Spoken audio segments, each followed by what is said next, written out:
Hi viewers, welcome to my channel Vagdevi's art.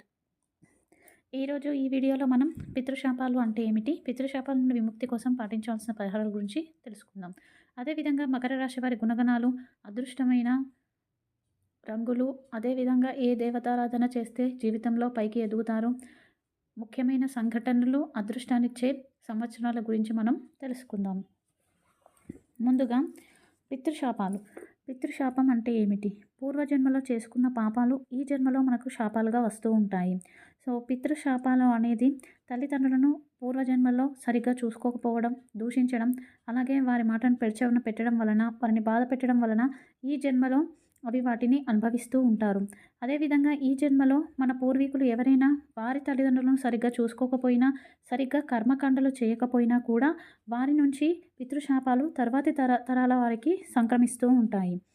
So దీనికోసం మీరు ముందుగా ఏం చేయాలి అంటే, గురువారం రోజు గురుగ్రహ కవచాన్ని, గురు అష్టోత్తర స్తోత్రాన్ని పారాయణ చేయడం మంచిది. అదేవిధంగా గరుడ పురాణంలో ఋషికృత పితృస్తోత్రం అనేది స్తోత్రం ఉంటుంది అండి. దాన్ని ప్రతిరోజు చదవడం వలన మంచి ఫలితం అనేది లభిస్తుంది. మాకు చదవడం రాదు అనుకునేవారు ఏం చేస్తారు అంటే, అమావాస్య తర్వాత వచ్చే తొలి సోమవారం రోజు పచ్చి పాలతోటి శివుడికి అభిషేకం చేసుకొని పేదవాడికి అన్నాన్ని అందించడం ద్వారా పితృశాపాల నుండి విముక్తిని పొందొచ్చు.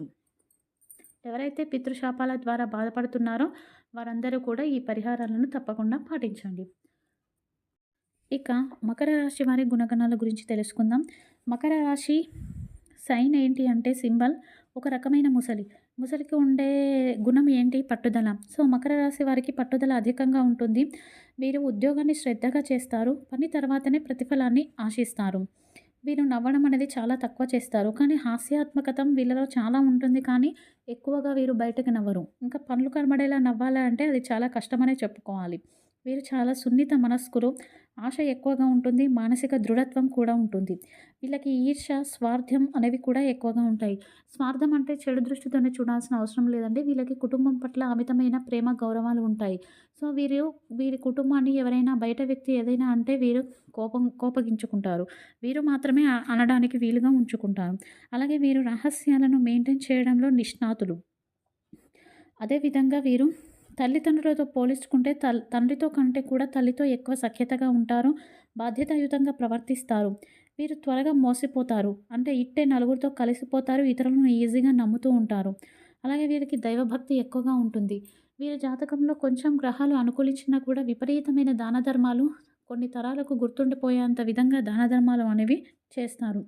ఒక రకంగా చెప్పాలి అంటే వీరి మూడ్ను బట్టి మంచి పనులు చేస్తూ ఉంటారు. వీరి మూడ్‌ను బట్టి కోపగించుకోవడం, వీరి క్యారెక్టర్ అనేది మూడ్ పైన ఎక్కువ డిపెండ్ అయ్యి ఉంటుంది. అదేవిధంగా వీరికి అనారోగ్య సమస్యల్లో ఇండైజెషన్ ప్రాబ్లమ్ అనేది వస్తూ ఉంటుంది. వీరు స్లోగా ధనవంతులు అవుతూ ఉంటారు. ఇక వీరికి అదృష్టాన్ని ఇచ్చే సంవత్సరాలు కానీ, ముఖ్య సంఘటనలు జరిగే సంవత్సరాలు చెప్పుకుంటే 17, 19, 26, 28, 35, 44, 46, 53, 55. వీరికి అదృష్టాన్ని ఇచ్చే రంగులు నీలము, ఆకుపచ్చ. కలిసిరాని రంగులు పసుపు, ఎరుపు. వీరికి కలిసొచ్చే వారం శనివారం, మంగళవారం, ఆదివారం వీరికి ఘాతవారంగా ఉంటాయి కాబట్టి ఆ రోజు ఏ పనులు చేయకండి. వీరు పార్వతీ పరమేశ్వరులను ప్రతిరోజు ఆరాధించడం వలన మంచి ఫలితాలను పొందుతారు. ఇది ఈరోజు మకర రాశి గుణగణాలు.